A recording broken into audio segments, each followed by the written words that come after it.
자, 그리고 제가 시장경제도 가르쳐야 되는지 몰랐는데 시장경제도 가르쳐야 되니까 얘기할게요. 우리나라 여자 농구 선수들 연봉이 왜 높은 것 같아요? 첫째, 대전제. 우리나라에서 제일 현금 부자들이 하니까. 그래서 그 정도는 쓸 수 있는 거예요. 똑같은 현금 부자들이 하는데 어느 데서 이 정도까지 돈 쓴다는데 우리는 그만큼 안 써. 그러면 자금력이 없는 것 같잖아요. 이 문제가 있는 거예요. 우리나라 프로리그가 무슨 국제대회 연습이냐, 선수를 키우려고 있는 거냐라고 하는데, 예, 이건 사업이 아니에요. 육성 지원 투자 정책이에요. 그냥 제가 이 얘기 여러 번 하는데, 일단 우리나라 프로는 수익을 내기가 어려운 구조예요. 전두환이 3S 정책으로 만들었잖아요. 그래서 시작부터 잘못됐기 때문에 그렇고요. 우리나라 법령상 사기업이 구장을 가질 수가 없어요. 이게 청라 동구장 건설에도 문제가 많이 되는 건데, 대형 체육시설을 정부와 지방자치단체만 지을 수 있다는 법규가 있다. 그리고 사기업한테 이런 건축 허가를 잘 안 내줘요. 그래서 구장이 자기 게 아니기 때문에 구장을 쓰는 데만 돈을 엄청 들이고, 구장이 자기 거면 그 부동산으로 돈을 벌어요. 남자 농구는 프로 출범하면서 금융권이 다 떨어져 나갔는데, 여자 농구는 어쩌다 보니까 금융만 남아버렸어요. 신세계하고 삼성생명 빼고. 근데 삼성생명도 보험사니까 금융권이라고 할 수도 있고, 근데 정작 관리는 제일기업에서 하니까 아니라고 할 수도 있죠. 근데 삼성생명은 되게 오래된 터줏대감이니까. 근데 반면에 신세계는 프로 출범할 때 들어왔단 말이에요. 그래서 프로 출범 전 전신의 태평양을 인정하고 있지 않아요. 물론 지금 하나은행도 전신의 역사를 부정했지만, 굳이 뭐 사기업 입장에서는 우리 회사 때 한 것도 아닌데. 그리고 이런 해석도 가능해요. 하나은행은 외환은행하고 합병을 했어요. 근데 농구 대잔치 시절에 외환은행 팀이 있었죠. 그래서 그 하나은행은 그 외환은행을 전신으로 생각할 수도 있는 문제예요. 경제 얘기 다시 하면, 선수들의 몸값이 높게 책정되고 있는 이유는 수요에 비해 공급이 딸리기 때문이에요. 되게 단순한 얘기예요. 일본 선수들 우리나라에서 주전 뛰고 한 해 뛰어봐야 1억도 못 벌어요. 근데 왜 올까요? 일본에서 입지가 불안하니까. 뭐 나가타보에 같은 경우 자기는 잘할 수 있는데 팀에 국대주 주전이 있네? 아이고야. 이런 경우도 있을 수 있고. 근데 농구는 하고 싶어? 주전 뛰고 싶어? 그런 경우가, KBL의 제임스 싱글턴 같은 선수가 NBA에서 계약을 제시를 했는데 NBA에서는 벤치에 앉아있어야 되잖아요. 그러니까 나는 농구하고 싶지 벤치에 앉아있는 거 싫어. 중국이든 어디든 갈래. 그러고 떠나가지고 우리나라 프로까지 왔던 선수거든요. 이런 사람도 있겠고. 근데 우리나라 농구 자체를 그렇게 좋아서 시작한 사람이 별로 없어요. 제가 확실하게 아는 사람은 박혜진, 김지영, 끝인 것 같은데요. 한 명 더 꼽으면 김단비? 김단비 고등학교 때 소풍 가봤는데 막상 소풍 가니까 농구가 하고 싶더래요. 왜냐면 우리나라는 학교부터 잘못돼서 그래요. 일본처럼 농구를 쉽게 접근하게 해줘야 되는데, 시작할 때부터 이게 목숨 걸고 시작하니까 여기서 조금이라도 벗어나고 싶게 돼요, 사람이. 그래서 그렇게 되는 건데, 자, 경제 여기 계속해요. 수요하고 공급 얘기를 했는데, 그 값에 났는데도 팔리면 그게 가격이 돼요. 근데 안 팔리면 깎이고, 너무 잘 팔린다 그러면 가격이 올라가요. 신지현 선수 수비리 친구라서 미안한데, 신지현 선수가 총액 4억은커녕 저는 2억이라도 저 같으면 계약 안 해요. 스타성은 있죠. 차라리 최혜슬 같은 쏠쏠한 선수 하나 놓고 심성현 같은 선수로 스타성은 채울래요. 신지현이 자기가 에이스일 때는 이게 어느 정도 중심이 잡혔는데, 당장 에이스가 아니게 되니까 너를 뛰고 있을 때도 없을 때 더 잘 된다는 말이 계속 나왔어요. 신지현은 양인영이랑 동기화 돼서 떨어지면 못할 거다라는 분도 하시는데, 상당하게 그거 공감이 되더라고요. 그게 뭔 얘기냐? 둘이서 다 해왔다는 얘기예요. 근데 신지현이 왜 최고액을 받게 됐냐? 그나마 신지현 빠지면 경기가 안 될 정도로 선수층이 얇았어요. 근데 다른 팀에서 안 나죠. 영입할 선수가 없어. 그러면 목숨 걸고 신지현을 잡아야 돼. 이적 못하게 신지현한테 최고액 배팅을 하는 거밖에 방법이 없다는 거죠. 그래서 신지현이 그 가격이 된 거예요. 근데 만약에 부상당하기 전에 이주연이나 유승희도 별 차이가 없다고 생각하거든요. 막상 신지현 팬들한테 물어봐도 그 자리에 이주연이나 유승희 오면 어떨 것 같아? 물론 그 다음에 부상당해서 좀 안타깝긴 한데, 그랬더니 바로 그래도 신지가 있어야지 하는 사람이 생각보다 없어요. 근데 이 두 선수는 신지현 연봉 반도 안 된단 말이에요. FA 돼가지고 동시에 FA였다고 쳐봐요. 그래서 이 둘이 갑자기 저는 그 반만 받고 뛸게요. 두 명의 쓸만한 선수가 생기는 거잖아요. 같은 값으로. 그럼 신지현 입장에서는 어떻게 해야 돼요? 저도 그 정도로 낮출게요. 한 1억 5천, 2억 받을게요.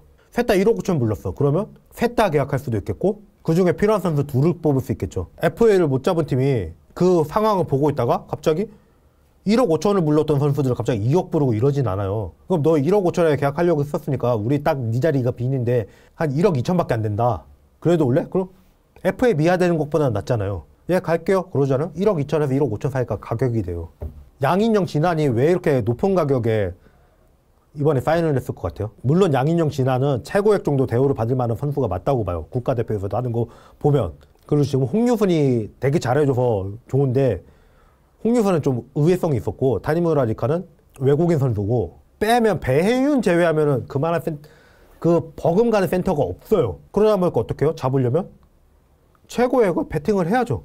다른 팀도 그 돈 내고라도 못 써서 안 될 건데 그럼 가격이 돼요. 그게 만약에 홍유순도 되게 잘한다고 쳐봐요. 뭐 박지수도 만약에 돌았다고 해봐요. 이 둘이 더 잘한다고 해봐요. 배혜윤도 아직도 남아서 더 잘한다. 뭐 송유나 박성진까지 다 비슷한 수준까지 올라왔다고 가정을 해봐요. 그러면 홍유순, 송유나 박성진보다 나이도 많으면서 이 비슷하면 앞으로 몇 년 데리고 있을지 이거 생각하잖아요. 그러면 갑자기 지난 양윤영에 대한 가치가 뚝 떨어져요. 그럼 이 두 선수는 더 농구를 하고 싶다면 3억이 아니라 2억 5천에 사인할게요. 2억에 사인할게요. 그럼 2억 5천이 가격이 돼요. 안혜지가 3억 받는다고 많이 받는다? 많이 받긴 하죠. 전 세계적인 추세로 볼 때. 근데 문제는 뭐냐면 지난 몇 년 동안 안혜지에 접근하는 포인트 가드조차 없었다는 거예요. 3억을 부른 것 같지도 않고 그 다음 깎인 걸 보면 이 생각이 들어요. 너 FA지 그냥 어디 가지 말고 여기서 이번에 좀 챙겨줄게 이랬을 것 같아요. 근데 그래도 구단 입장에서 다 따져봤더니 그래도 이런 가드 어디서 못 데려온다 결론이 났을 거예요. 그럼 어떻게 해? 최고의 배팅에서 일단 잡아놓고 그 다음에 깎든지 어쩌든지. 그래서 안혜지가 3억이 가격이 된 거예요. 그럼 외국 선수 와가지고 외국 선수는 셀러리 캡에 적용을 안 받아요. 근데 그 선수들이 온다고 해서 이 선수들 가격 변동에 의미가 있냐? 없어요. 왜? 어차피 외국인 선수 한두 명 동그려 놓고 걔네 농구 다 시킬 거 아니기 때문에 국내 선수 풀이 받쳐줘야지. 농구는 5명이 뛰는 건데 이 중에 적어도 3개의 매치업을 이겨야 되거든요. 그러면 국내 선수 수준이 받쳐줘야지 경기력이 나온다는 얘기예요. 왜? 그럼 주전들만 다 뛰어요? BNK 나중에 가니까 점점 지치는 거 안 보여요? 그럼 백업들도 잘해야 될 거 아니에요. 그럼 외국 선수를 2자리를 한다고 쳐도 그 사람들 구상대로 외국이라면 아시아컷 한 명 채운다고 해도 3자리는 국내 선수들이 맡아줘야 되고 그러니까 적어도 이 중에 한둘은 매치업을 이겨줘야 된다는 얘기고 이들이 다 뛰어서 뭐 경기 게임 체인저가 필요할 때도 있고 그러면 6맨, 7맨까지 5명은 적어도 수준이 돼야 된다는 얘기예요. 이게 근본적으로 리그 수준을 올릴 수 있는 방법이에요. 그리고 진짜 이 선수들이 가격을 깎게 만들려면 신인들이 훨씬 잘하네. 그 돈 주고 예술 바에 신인한테 올인하지. 이런 분위기를 만들어야 되는 거예요. 아직 첫 번째 FA를 맞이하지 못한 5에서 7년차 이하 선수들. 김소담이 7천만 원에 재계약했어요. 근데 거기 송윤아가 있네? 얼마 재계약할까요? 근데 송윤아가 없다면요. 그럼 김소담이 또 박지수도 없으니까 1억 불러도 1억에 잡힐 수밖에 없어요. 아유, 뛸 선수가 없는데 뭐 어떡해요, 그러면. 그러니까 외국인 선수가 처음에 대체 필요가 없지 않겠냐? 강희슬 있는데 강희슬 혼자 다 시킬 것도 아니고 허연도 했어요. 근데 김민정이 계속 부상으로 빠졌다 들어왔다 하잖아요. 진짜 어떻게 얻어 걸리면 나머지 4개 매치업을 이기는데 한 명이 미쳐가지고 그 한 명한테 다 털려가지고 지는 경우도 있거든요. 그러니까 5개 매치업에 6맨, 7맨까지는 안정적이어야 된다고요. 근데 외국인 선수 갖다 놓으면 뭘 배워 바로? 의존을 배워요. KBL에서는 옛날에 되게 문제가 됐던 게 익명을 요구한 어떤 선수가 안 풀릴 때는 외국인 주고 그냥 알아서 하라고 그러면 된다. 그럼 이러던 선수들이 나중에 가서 뭘 하주라냐는 거예요. 그래서 점점 정체가 쌓인다고. 자, 이제 외국인 선수 없어. 우리끼리 다 주자냐. 의존? 그런 거 없어. 이 기간에 박신자컵하고 퓨처셀 제대로 해가지고 키워가지고 올라왔어야 되는데 그걸 안 했다. 그래가지고 정체된 상태 그대로 갔던 거예요, 그냥. 근데 그 전에 퓨처셀에서 키워왔던 선수들 지난 양인영이 나타나니까 허연도 나타나고 이해란도 나타나니까 처음에 올랐네 이렇게 보였던 거예요. 이거 외국인 선수들 찬성하는 사람들도 다 인정해요, 이거. 근데 그 다음 정체됐던 이유? 퓨처스랑 박신자컵을 제대로 안 했으니까. 그리고 학교 문제를 그대로 뒀으니까. 근데 되게 운 좋아서 지금 신인들 퀄이 되게 좋아요. 그럼 이 신인들을 되게 계속 밀어줘야 되는데 그걸 안 한다는 거예요. 이게 지금 우리나라 농구가 안 되는 이유예요. 근데 그 안 되는 이유를 재도입하려는 거. 그리고 제가 댓글 읽기로 보여드렸지만 그 사람들 공통점이 뭐예요? 거짓말을 일삼고 우리나라 농구가 발전되는 것 자체를 원하지 않아요. 그럼 누구 뜻으로 가야겠어요? 여기에 대해서 한번 생각해 볼 필요가 있는 거죠.